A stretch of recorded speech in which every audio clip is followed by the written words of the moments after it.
Welcome to the Grit Blueprint podcast. I'm your host, Stefanie Couch, and what you're about to hear is a conversation I recorded as a guest on another podcast.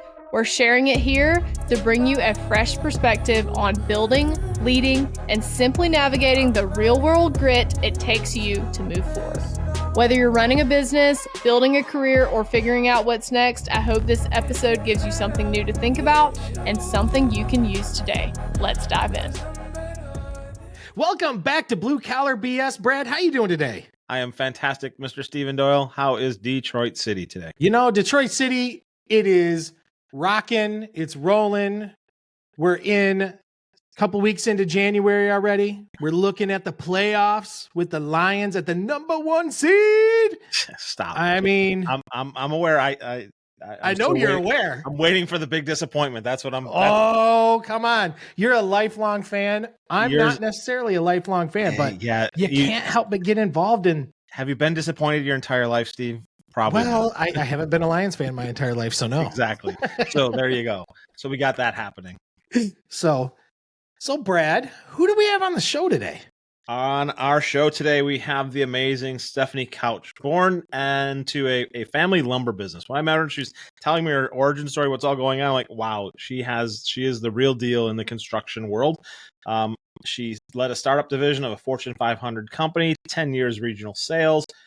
She's the founder of Build Women and the Grit Blueprint, specializing in branding and marketing. And I was so happy that she showed up today with her hat, which is part of her brand, because it's so cool to see and it stands out and it's there. And Stefanie, we are happy to have you here on our show to share your knowledge and wisdom of branding and construction and the industry and our pre-show conversation over the Gen Z versus millennials. This is going to be a great show. Super excited. Thanks for having me. I'm excited to be here. Excellent. She says now. That's what she says now. And before I forget, because I'm kind of excited to get into this conversation, which generation do you best fit in with or identify with? I am a proud millennial. Oh, proud. I like that. Proud. Wow. Yeah. Gotta own it, right? I mean, I own that I'm a woman in construction and a millennial and a blonde. I mean, I'm a triple threat. Wow. I love it. I love it. That is awesome. I appreciate the owning it part of it. So, yeah.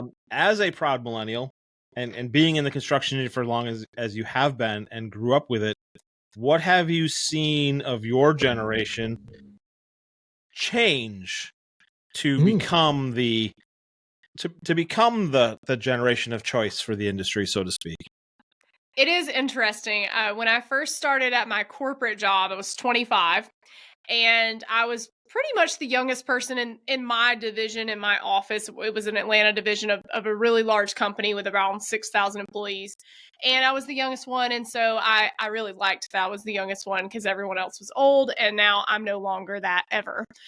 So that's definitely changed. I'm always the older, wiser lady now. And so that was how it started. And it was kind of a laughing thing, like, oh, millennials, you know, they don't work, they don't do whatever. And I never really got categorized as that because I would come in at like 6 a.m. when we were supposed to start at 8, and I would go home and take work until like 11 or 12 o'clock, some nights entering orders. And so I very quickly positioned myself as someone who wasn't a standard millennial. And I actually got told that a lot. Like, you're not like the rest of them. They can't, you're a unicorn. That's what they would call me.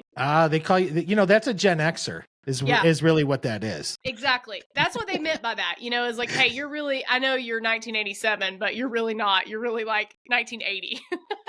And so I kind of prided myself a little bit, like, oh, they like that I'm, a hard worker. They're giving me that. But then as time has gone on, obviously now there's a lot of studies out that millennials are the chosen ones, and they really, most employers want to hire millennials, and Gen Z kind of has that bad rap now that I had when I started in 2012 at corporate. So pass it along, and I have several Gen Z leaders on my team, and I love them, but they are the really hardworking. They have a touch of Gen X in them as well. So I definitely I hire for that. I call it competitive greatness. Really, is what I think it is. Oh, I like that. And so how did you coin that competitive greatness piece to it? Well, brought that truthfully, about? I actually stole that from someone else, so I can't take credit from that. It's a core values of of a company that I really like. I've always considered myself extremely competitive, and I'm a Gallup Clifton Strengths coach, and that's one of my top 10 strengths is competitiveness. Where's So, your woo? Where's your woo on the scale? Woo's number 5 for me. Woo, all right. 28. Woo, 28 right here. Yeah. You know, it's funny. Woo's the one that everybody always knows where it is. It's either at the very bottom or the very top. But Woo, if you have a Woo top 5, you know it. People know it 100%. Yes, they you know? do. They're like- Yeah. And people that have Woo are like, woo, like Ric Flair. You know, it's very Yeah. obvious. Yeah. Give me a little bit of that nature boy. Let's go. Oh, he's a Georgia Bulldog fan, just like me. So I like that. That's That's so that means you probably weren't watching last night's game or tonight's game, most likely.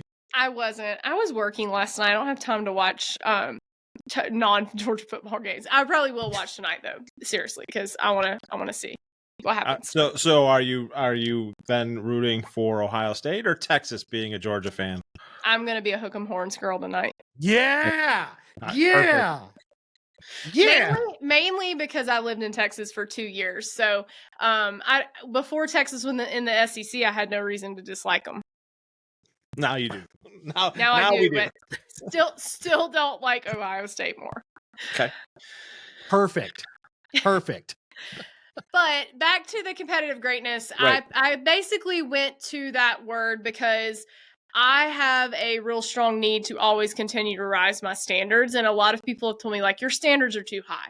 And I don't believe that's a thing. I don't think that you can have standards that are too high. And I think the only person that would ever tell you that is someone whose standards themselves, they don't want to continue to push themselves. So my standards are going to be high. And if anyone is going to work on the team with me, I want them to have that same push to just continue to be better. But also knowing that, like, you are going to screw some stuff up. And I do basically every single day. Pretty much every time I do something new, it's like, Right. God, I'm such an idiot, you know, but you're not. Right. You just don't know what you don't know. And so Right. I think that I had that in corporate. My dad instilled that in me at the lumberyard, and I've continued that sense of urgency and competitive greatness in my own business. I appreciate the fact that you used the word "give the chance to fail," right? That we're going to fail along the way, because there's so much expectation of perfection. Yeah. And it's construction and it's skilled trade. Yeah. And there is no such thing as a perfect construction job. There is no. Yeah. All we can do is minimize the opportunities for failure, but there is no perfection. Absolutely. And I have always loved the custom stuff. So I'm really more from the building materials side of the world, you know, sold lumber, sold doors. And doors and windows, millwork, they're technical, right? They're hard to begin with. And then there are segments of that are super custom. And I always liked the super custom stuff because it was harder. So most people wouldn't do it. They were scared of it. And then also you can make a ridiculous amount of money on it because it's harder. So nobody's going to do it. So you have no competition. And that's what I've always loved to live in. And so I do that now with I haven't, you know, kind of a growth agency for people in the construction industry. And that's what I like, the hard cases. Like, give me the stuff that no one else can solve. And let's go do it and make a shitload of money doing it. That's right. Yes. Show me the money. Perfect. I don't know if you can cuss on this show, but I just we are can. explicit. It is perfectly okay. We are explicit. You can use whatever words you'd like. Okay. Gotcha. Yep. So looking at, you know, the concept of that growth mindset that you have and hey, we are going to make mistakes. From a generational perspective, how have you kind of instilled that in the different generations that you've had come in under your wing? Yeah, that's a great question because I actually feel like that's one of the biggest problems that I see with Gen Z is they are really a lot of times very scared to make mistakes because they do.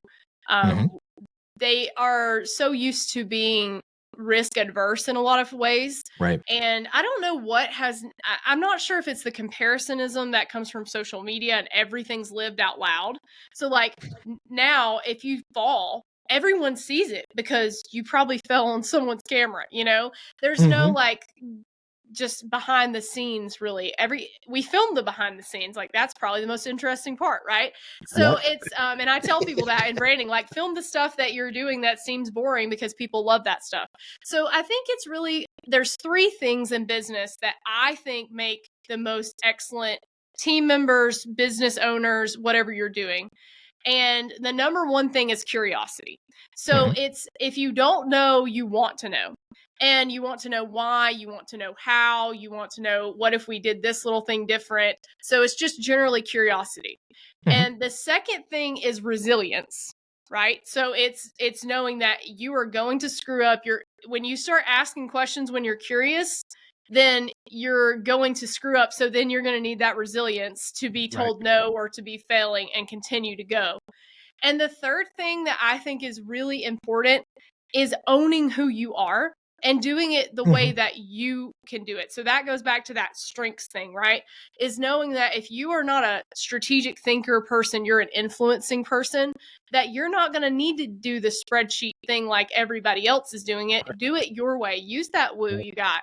Use that other thing that's different, that makes you who you are. And so, like I said before, if I'm a blonde wearing a pink hat in the construction industry, I might as well just lean all the way in and own that bad boy, because that is me, right? And so I'm going to do that, because if I try to wear a polo shirt and be a spreadsheet person, I'm going to be miserable, and everybody else is going to know eventually that I'm a fraud. And I'm just not going to be my peak potential. So it's allowing people in any generation, and I see especially people that are in a job that have been in it for a long time, they own that because they're so good at it. So there's not much risk. If you've been doing something for 20 years exactly the same way, like, I mean, it's literally back of the hand stuff, right? Correct. Yep. And then if you go to something new from that, I actually have seen Gen X and boomers struggle just as much as Gen Z and millennials with these new tasks, because I actually think it's harder for them because it's more of a transition. I was just going to ask you that question: is how are you when you're working with your clients and you have some older owners, or you have that Gen X guy that's been doing the window and door ordering for 25 years the same way, and you're trying to bring technology and advancement and branding and all those things into it. Yeah. How are you helping them through that change management aspect? What are some of the techniques you use? Well, one of the things that I like to do is I like to solve the problem that they think they have. Because that usually is something that both of us can agree on. So let's just take, this can be, any kind of business owner, construction, a builder. It can be someone in the trades, like a home service person, or a lumberyard owner. Let's say they have a horrible website. Everyone can kind of agree that aesthetically and conversion wise and all that, probably updating and making the website look good and convert better would be a good idea. So maybe that's the problem that they have, and they know they have. But really, they have no go-to-market strategy. They don't really know who their best customer is. They don't know what products or services they're selling the most of that make the best margins. They don't have any of that figured out, but they think they have it figured out. So if you go in and say, hey guys, you really don't have a go-to-market strategy, and I would say most businesses truly don't, or either their go-to-market strategy is sell everyone everything for as much as we can. And that's not a good. Yes, go with that. Go with that one. Go with that one. Yes. See, that's it. That's where they checked all the boxes. It's like, it's like, let's just check every single one. But that's one of the examples. So we fix the website first, and then through that, you gain the trust of them, and not in a manipulative way. You truly are helping them, but then they know that you're not just a charlatan marketing person, because no one in the construction industry trusts marketing people, as they probably shouldn't in most cases. And so says the blonde girl in the pink hat. You shouldn't trust anyone, but I'm here. But at the end of the day, I'm a lumber girl at heart, way more than I'm a marketing girl. And so I know those problems. The difference. That's right. And so I think that's it. Solve the problem that they think they have, and then help them understand that the other problems are worth solving. And that's really how you do it. You don't come in and act like, you know more than them, because you don't. And I think that's the thing, is you know what you know, and they know what they know. And somewhere in the middle, we meet to make the best legacy businesses that we can. And a lot of my clients, they are big. They are 50 million, 150 million. I have a client that's like 6 billion a year. And man, they know a lot about a lot. Like, they don't get to 6 billion without being a damn good competitor in the market. Yep. But it doesn't mean they can't get better. And it's the same reason why Elon Musk spends 1 week a year on every problem he can. So he goes to his factories in person 1 time a year. He solves 52 big problems a year. He goes himself into those places and he solves those problems with the engineers, with the team on the ground, in the weeds, and he solves big problems, because it doesn't matter how big you are, you can always be better. Correct. And it doesn't take moving heaven and earth to solve the problem. Most problems can be solved simply. My wife was showing me, they had a conference, she's in healthcare. They showed this video on this piece where the elevator stops. I don't know if you've seen this video where the elevator stops. There's 2 people on an elevator, like in this empty mall, and they're like, "Help, we're stuck. Help, we're stuck. We're stuck on this escalator." Like, just walk up the escalator. It's not that hard, right? It was a very funny video, but it's like, most problems are simple to solve if you can take yourself far enough away from the day-to-day task at hand and get yourself out of that. And that's awesome. And there's 2 other things that I think really people, I won't say miss, but we overlook. The first thing is focus. And that actually is my number 1 Clifton strength. Focus is it. But I still think I struggle with it a lot because I have a lot of different things I like to do. And there's a lot of things you can focus on as an entrepreneur. But if people could just solve 1 problem at a time and not try to have 72 goals, it's the beginning of the year. I've got 852 goals I'm going to accomplish this year. And I want my whole team to remember all 852. And it's like, why don't we choose three big goals? I like to do 12-week years. Let's choose 3 goals this quarter. And really, let's work on that number 1 goal. Let's kick that one's butt and then go to number 2 and number 3. And exponential growth happens that way because everybody's pushing in the same direction. So it's that focus, and then it's action quickly. So it's speed wins in business always. Correct. And it's really the ultimate leverage, because while you're thinking and talking and ruminating about all these things, somebody else is just doing it. And that's the key to winning in business, especially as a small business. Like, if you don't have $1 billion check you can write, which I certainly don't yet, hopefully one day I will. My biggest advantage is going out there and just moving as quick as I can and learning and failing and keeping and getting better. Right. That's Savannah Bananas, right? The customer experience. What he did with that and changing and creating, it's pretty spectacular to go from living in the stadium broke to now the empire that he's created all over. That's right. I love that simple, guy. actionable, awesome. Simple, actionable activities and the empowerment of people. Earlier you talked about the Gen Zs coming into your team and some of the things that you are trying to work on to support them. What are some of the key things that you are using to create success? Because we talked about a little bit about the failure, and I think some of that comes from that social media. I think a lot of it comes because their lives have been scheduled since they were 5 years old. So they don't have some of that brain power that looking outside the participation lines. Trophies. They've gotten a lot of those. So did you. It's okay. I never got a participation trophy. Well, that's because you were in the lumber industry, but that's okay. They didn't do that in the lumber. You had parents that didn't allow you to be on the soccer team to get the participation trophies. Probably. I played sports when I started playing sports when I was in middle school, and I did not get participation trophies. I either lost big or I won, but my team always sucked. So I got a lot of 17-1 softball games. Okay. All right, fair enough. So, but how are you? What are some of the things you're doing to put in place to attract that Gen Z into your organization? Because that's usually the first step for an organization, and then 2, keeping them engaged and wanting to learn and keeping that curiosity and that resiliency going on, because there is a decent amount of those Gen Zs that do want to, that's too hard, I'm going to go on to the next thing. Yep. So to answer question A, what am I doing to get them in? Well, that's where brand comes in. And this is where I think the construction industry is missing out big time on this, because I have a lot of people that are wanting to come work on my team. And this is across generations. I have people that, like, as soon as I'm ready, they'll come, type thing. Like, just Stephanie, just Congratulations. get it together. That's Get great. it together so you can actually hire these people. So I'm trying to figure that part out. But you know, it's because you're building something that people want to be a part of, that is it's like a contagious energy, and you attract the people that want to be a part of that. So I think it's about building a brand that people want to get on the train and go for the ride with you, knowing that it's not going to be perfect. It's a startup. It's going to be hard, but they're willing to do that because they know, number one, they're going to learn a lot, and it's going to be a really cool journey. That's part of it. And then, you know, I'm on LinkedIn. I'm talking about all the things. You know, I do a lot of speaking at events. I'm out there in the world. Are you construction. Are you going to be out at IBS?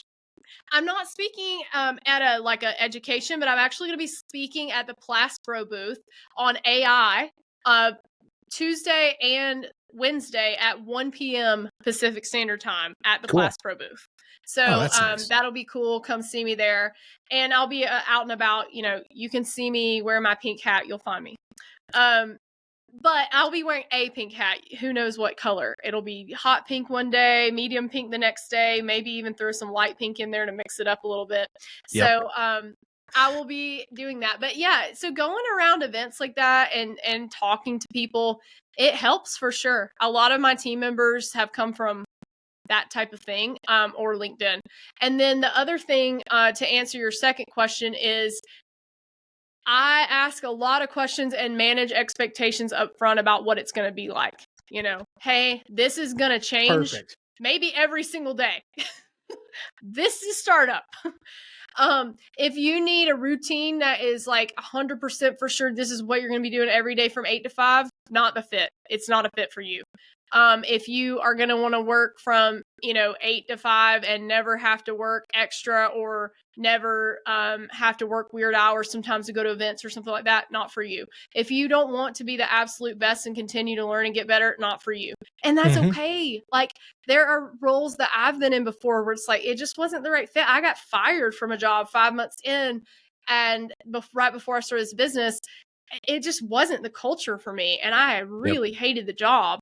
And the day they fired me, I had already started my LLC. So it was just like, okay, I get it. Universe, God, whatever you believe in. Like, I hear you. I'm going to go do this. Like, I get it. Thank you. Should have just listened. But first time. Come on. Yeah. Like, I only told you 875 times that you got time to go do your own thing. You should have listened 5 months ahead of that. I know. But you know what? I learned so much in that 5 months that I think it's also knowing that every single step in your life, your career, your journey, whatever it is, you will use that for something later. So all the things I learned in that 5 months, like, it was in the Florida market. It was a lot of really big builders like D.R. Horton, Pulte, people like that. I'd never really been exposed to that.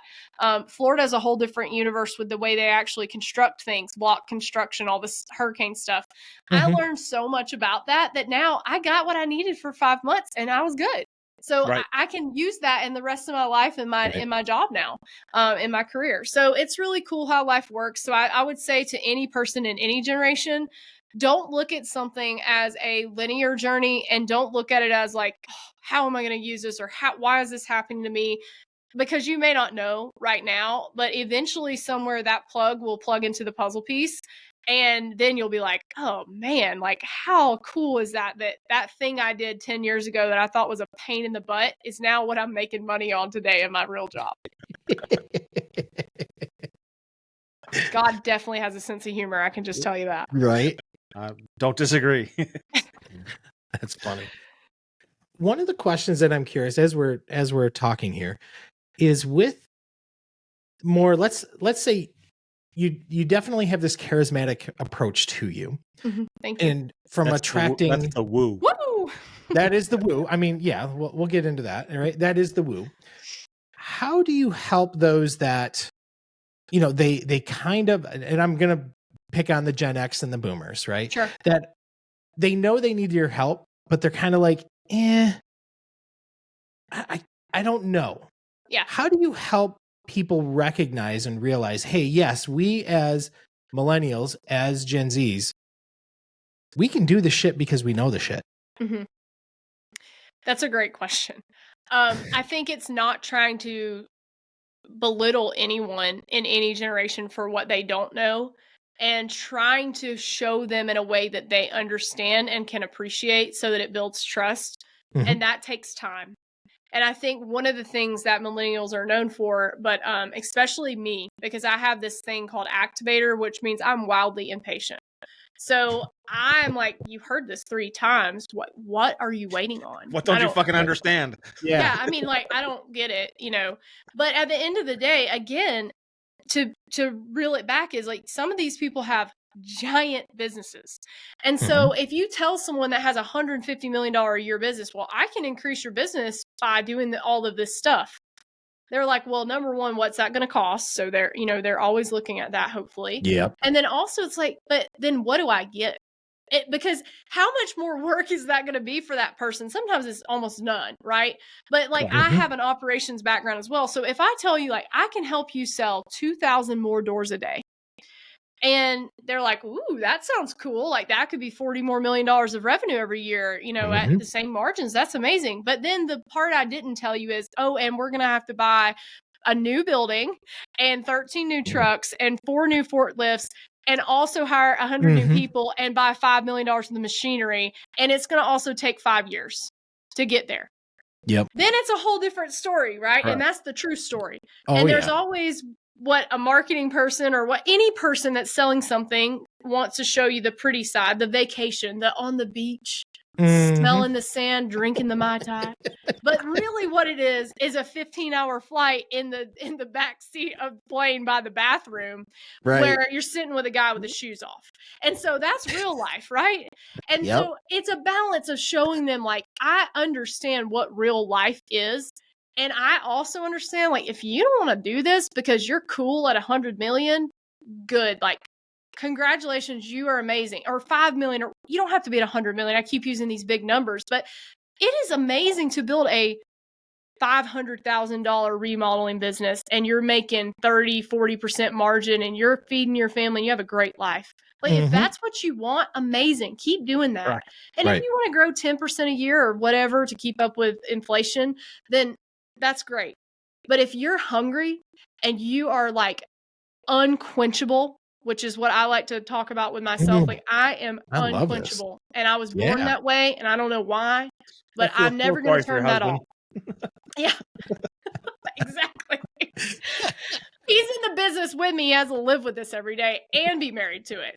But if you're unquenchable and you want to go hit 150 million and you want to climb that next mountain, then let's go do it. I've got my climbing poles ready and I will take you up the mountain.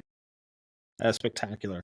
So Stefanie, how do people and where do people find this unquenchable desire to sell more things, make more money, and let's go get shit done? Where do they find you? Gritblueprint.com is where they find me. And I think that's why I use the word grit, because it's for people that have grit and want to go just do gritty stuff. And so that's my company name. It's behind me here, Grit Blueprint. And it's that Spartan spirit of like, I'm going to go with whatever I need to do to make this happen. And so I want to work with people like that. That's the people I love working with. And I really love the independent spirit of some of these small business owners. It's not just businesses that are huge, but it's people that want to do amazing things and break barriers that they didn't know they could ever break. And that's what I'm trying to do in my life every day.